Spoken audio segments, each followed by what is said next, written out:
হতাশা মাদক দিয়ে দূর হয় না।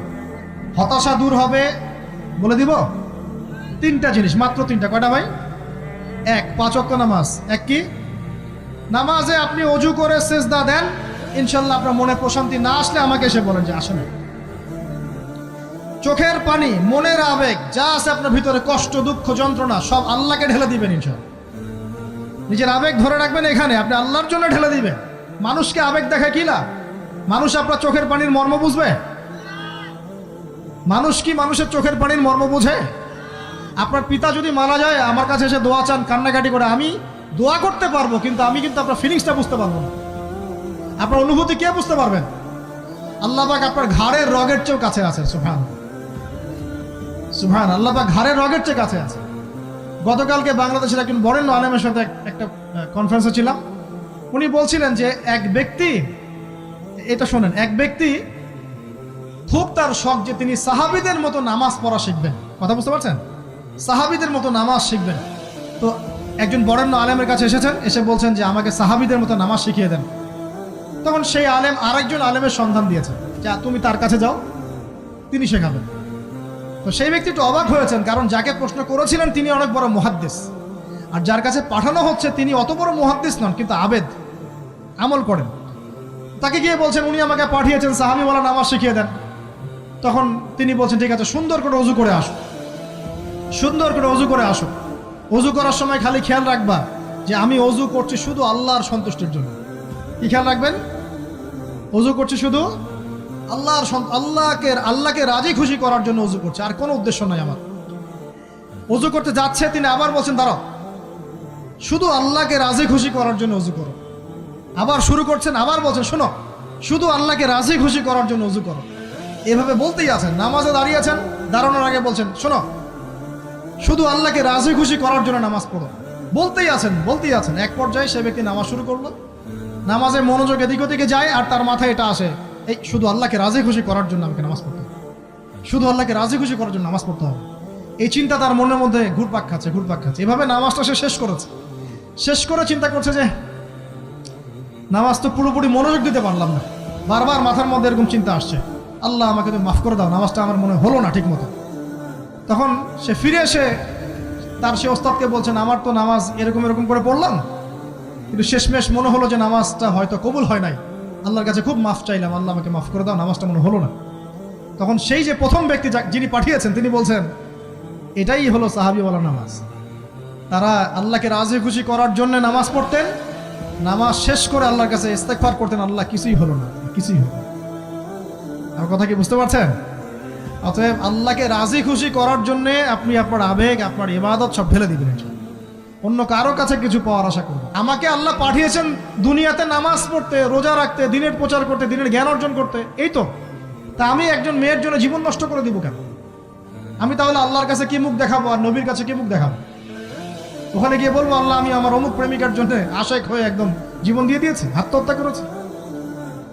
গেছে ভাই, যাইতে দেন। যে ব্যক্তি আপনার অবস্থানকে মূল্যায়ন করে নাই, সে আপনার যোগ্য ছিল না। এখন আপনি কি করবেন? নিজের অবস্থান উন্নত করেন, আপনার পিছনে লাইন ধরে ঘুরবে ইনশাআল্লাহ। এটাই বাস্তবতা।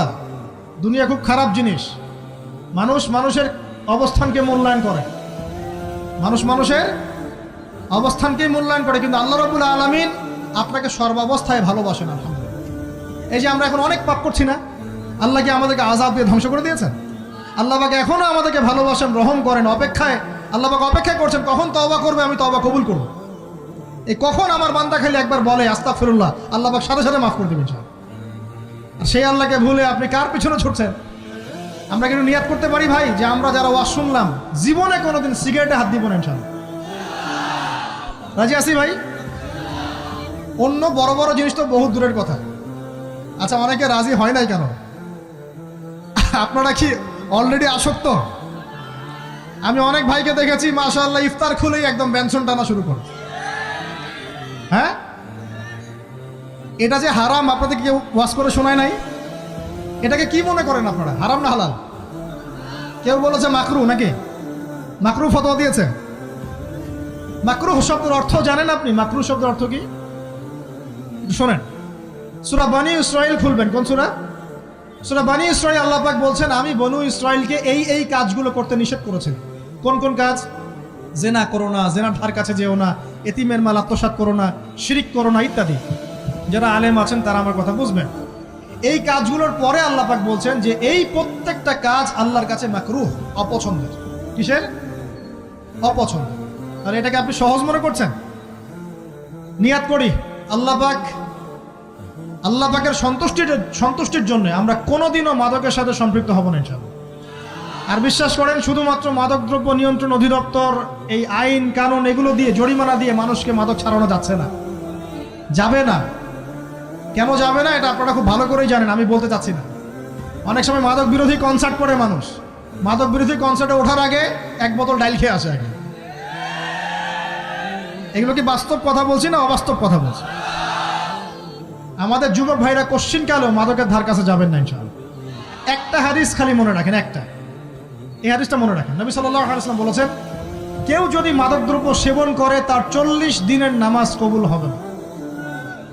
সিগারেট একটা খেয়েছি, 40 দিন নামাজ নাই। এরপর যদি সে তওবা করে আল্লাহ মাফ করে দিবেন। আবার যদি মাদক খায় আবার 40 দিন কবুল হবে না। যদি আবার তওবা করে আল্লাহ মাফ করে দিবেন। আবারও যদি খায় আবারও 40 দিন কবুল হবে না। আবারও তওবা করলে আল্লাহ আবার মাফ করে দিবেন। চতুর্থবার সে যদি মাদক খায়, আল্লাহ রাসূল সাল্লাল্লাহু আলাইহি ওয়াসাল্লাম বলছেন, আল্লাহ পাক কিয়ামতের মাঠে তাকে তিনাতুল খাবাল পান করাবেন। কি পান করাবেন? তিনাতুল খাবাল। সাহাবীরা বললেন, ইয়া রাসূলুল্লাহ, এটা কি? তিনাতুল খাবাল কি? নবী সাল্লাল্লাহু আলাইহি ওয়াসাল্লাম বলছেন, এটা হচ্ছে জাহান্নামীদেরকে আযাব দেওয়ার পর তাদের রক্ত মাংসের যে পুঁজ বের হবে, এই যে ড্রিঙ্কস, জাহান্নামের হার্ড ড্রিঙ্কস, এই ড্রিঙ্কসের নাম হলো তিনাতুল খাবাল। আল্লাহ পাক আমাদের সবাইকে মাদক থেকে বাঁচিয়ে রাখুন। আমল হচ্ছে কোরআন তেলাওয়াত। যে ব্যক্তি কোরআন তেলাওয়াত করতে পারে নিয়মিত, তার মনের মধ্যে এই হতাশা, এই ভীরুতা, এই কাপুরুষতা কিচ্ছু আসবে না ইনশাআল্লাহ। আমি গ্যারান্টি দিচ্ছি আপনাকে, হতাশা আসবেই না আপনার মনে যদি আপনি কোরআন বুঝতে পারেন। কোরআনের একটা আয়াত নিয়ে কোনো সময় দেখা যায় 2-3 ঘন্টা সময় পার হয়ে যাচ্ছে, আয়াতটা ছেড়ে সামনে যেতে পারছি না। কোরআনের ভিতরে ঢুকলে আপনি দুনিয়ায় ভুলে যাবেন কি হচ্ছে আশপাশে। আমি এমন অনেক আলেমকে দেখেছি যে একটা বই, পাতলা একটা বই, আরবি বই নিয়ে পড়া শুরু করেছেন, যে ফজরের পরে জোহরের ওয়াক্ত হয়ে যাচ্ছে, বইটাই শেষ করতে পারেননি। বুঝতে পারবেন না? যখন আপনি ইলমের ভিতরে ঢুকে যাবেন, কোরআনের ভিতরে, হাদিসের ভিতরে, আপনার দুনিয়ার খেয়ালই নাই। একজন আলেম, তিনি এক রাত্রে একটা বই লিখেছিলেন, চটি বই, এক রাত্রের মধ্যে। বলা হচ্ছে, তার সম্পর্কে বলা হচ্ছে যে রাতের খাবার তাকে দেয়া হয়েছে, যে আপনি এটা খেয়ে নেন। খাবারটা পাশেই আছে, খাবারটা খাবো, এটা লিখে খাবারটা খাবো, এরকম তার চিন্তা ছিল। ফজর হয়ে গেছে, বই লিখাও শেষ, খাবার এই অবস্থায় পড়ে আছে, ডুবে গেছেন ভিতরে, খাওয়ার মাথায় খেয়াল নাই।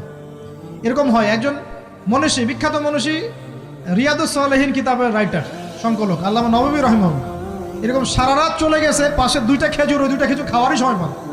হাদিস নিয়ে গবেষণা করতে রাত পার হয়ে গেছে। আমি বলতে চাচ্ছি, যখন ইলমের ভিতরে, কোরআন হাদিসের ভিতরে ঢুকে যাবেন, আপনার দুনিয়ার খেয়াল আপনার চলে যাবে ইনশাআল্লাহ।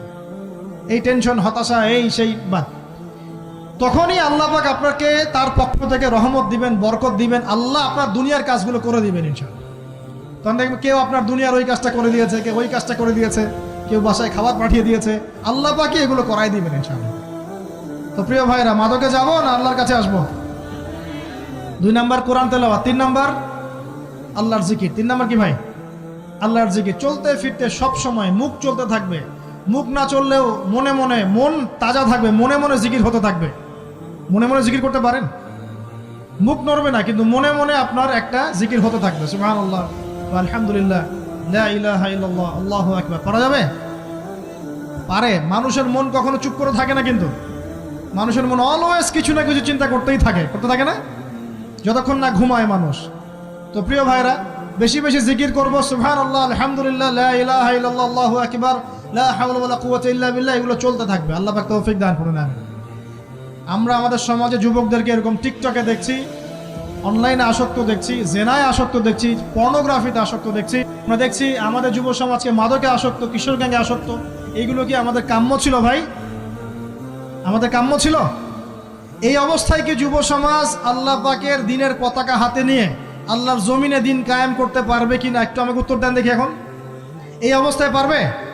অতএব অবস্থার উন্নতি করতে হবে কিনা? উন্নতির জন্য রাজি আছি কিনা ইনশাআল্লাহ? আমরা চাই কি আল্লাহ পাকের দিনটা আল্লাহর জমিনে প্রতিষ্ঠা লাভ করুক, আল্লাহর দিন সবার ঘরে ঘরে পৌঁছে যাক, আল্লাহ পাকের দিনের যে সৌন্দর্য সবাই সেটাই, এই সৌরভটা সবাই পাক। আমরা চাই কিনা সমাজে শান্তি প্রতিষ্ঠা হোক, আবার সেই রাসূলের মতো যুগ চলে আসুক? আমরা চাই কিনা? অতএব আমাদের সবাইকে যৌবনের এই প্রলোভনগুলো থেকে বেরিয়ে এসে আল্লাহ পাকের ইবাদতে আত্মনিয়োগ করতে হবে। আল্লাহ পাক আমাদের সবাইকে তৌফিক দান করুন, বলি আমিন। আমাদের সবাইকে আল্লাহ রাব্বুল আলামিন কুরআন এবং হাদিসের গভীর জ্ঞান অর্জন করার তৌফিক দান করুন, বেশি থেকে বেশি ইবাদত করার তৌফিক দান করুন। আল্লাহ পাক সবাইকে হারাম সমস্ত রিজিক থেকে বাঁচিয়ে রাখুন, জেনা, ব্যভিচার এবং নারীর ফিতনা, মাদক থেকে আল্লাহ বাঁচিয়ে রাখুন। আল্লাহ পাক আমাদের সবাইকে হালাল রিজিক, হালাল সম্পর্ক যথেষ্ট করে দিন। আল্লাহ পাক আমাদের সবাইকে যেন দিনের দাওয়াতের মেহনত করার তৌফিক দান করেন এবং আলেম ওলামার সাথে পরামর্শ করে দিন শেখার এবং বোঝার তৌফিক দান করেন। যুবতী দিনী বোনদের জন্য, এখানে বোনরা আছেন না? আছেন কি না? দিনী বোনরা আছেন? একটা নসিহত দিনী বোনদের জন্য আমি একটা নসিহত করতে চাচ্ছি, একটা নসিহত। আমার এই একটা নসিহত একটু মন দিয়ে শুনুন প্রিয় দিনী বোন। রাসূলুল্লাহ সাল্লাল্লাহু আলাইহি ওয়াসাল্লাম আমাদের দিনী বোনদের জন্য জান্নাতে যাওয়ার একটা ফর্মুলা বলে দিয়েছেন। আমি কি বলবো সেটা? আচ্ছা, রাসূলুল্লাহ সাল্লাল্লাহু আলাইহি ওয়াসাল্লাম বলেছেন আমাদের দিনী বোনেরা, আমাদের মায়েরা, এই নারী জাতি মাত্র 4টা কাজ করলে জান্নাতের যে কোনো দরজা দিয়ে ইচ্ছা প্রবেশ করতে পারবেন। খুশি হন নাই? কয়টা কাজ? মাত্র 4টা। এক, যদি আমাদের দিনী বোনেরা 5 ওয়াক্ত নামাজটা ওয়াক্ত মতো পড়ে, আল্লাহ পাক তৌফিক দান করুন, বলি আমিন। 2 নাম্বার, যদি তারা রমাদান মাসের রোজাটাকে ঠিক মতো আদায় করতে পারে। 1 নাম্বার 5 ওয়াক্ত নামাজ ঠিকঠাক আদায় করা, 2 নাম্বার রমজান মাসে সওম রাখা, 3 নাম্বার তাদের লজ্জাস্থানের হেফাজত করা, মানে শরঈ পর্দা মেনটেন করা, শরঈ পর্দা মেনটেন করা। এবং আমি বলে দেই, চেহারাটা আপনাদের পর্দার অন্তর্ভুক্ত। এটা নিয়ে অনেক বাকবিতণ্ডা হয় না সমাজে, চেহারা দেখানো যাবে কি যাবে না ইত্যাদি। চেহারা আপনার পর্দার অন্তর্ভুক্ত বিষয়, ফুল স্টপ। এর উপরে ফতোয়া অনেকে অনেকভাবে দিচ্ছে, কিন্তু বরেণ্য উলামায়ে কেরামের কিতাবগুলো ঘাটাঘাটি করেন, তাদের ফতোয়া হচ্ছে চেহারা আপনার পর্দার অন্তর্ভুক্ত বিষয়, চেহারা ঢেকে রাখবেন, আল্লাহ পাক তৌফিক দান করুন। চোখ থাকবে খোলা, ঠিক আছে। 4 নাম্বার, স্বামীর আনুগত্য করতে হবে। স্বামীর আনুগত্য, এই যে আনুগত্য শব্দ শুনলেই মানুষের একটা মানে নেগেটিভ ধারণা তৈরি হতে পারে। স্বামীর আনুগত্য মানে কি আমি তার দাসত্ব করব? আনুগত্য মানে, প্রিয় দিনী বোন, আনুগত্য মানে দাসত্ব নয়। আনুগত্য মানে কোরআন সুন্নাহর যে বিধানগুলো আপনার স্বামী আপনাকে পালন করতে বলবে, আপনি সেগুলো করবেন, আপনি করতে বাধ্য। কিন্তু স্বামী যদি কোরআন সুন্নাহর বাইরে কিছু করতে বলে, সেটা মানতে আপনি বাধ্য নন। স্বামী যদি আপনাকে বলে যে সুদ খাও, এই সুদি এনজিওতে আসো, নাম লেখাও। স্বামী যদি আপনাকে বলে যে আসো বেপর্দায় বাইরে যাই, সাজুগুজু করে বের হও, চলো ঘুরে আসে, বেপর্দায়। স্বামী যদি বলে দেবরকে একটু খাবারটা দিয়ে আসো, আমার অফিসের কলিগ আসছে, খাবার পরিবেশন করো, আসো ডাইনিংয়ে আসো, এই যে হারাম কাজ, বেপর্দার আদেশ করছে, সুদের আদেশ করছে, আপনি সেগুলো পালন করবেন। কিন্তু হালাল বৈধ যে কোনো বিষয় আপনি স্বামীর আনুগত্য করবেন, এটা আপনার উপর ফরজ। এই 4টা কাজ যদি আপনি করতে পারেন, জান্নাতের যে কোনো দরজা দিয়ে ইচ্ছা আপনি প্রবেশ করতে পারবেন ইনশাআল্লাহ। আল্লাহ পাক আমাদের দিনী বোনদেরকে এই 4টা কাজ করার তৌফিক দান করুন। আমাদের সবাইকে আল্লাহ পাক জান্নাতের জন্য কবুল করুন, বলি আমিন।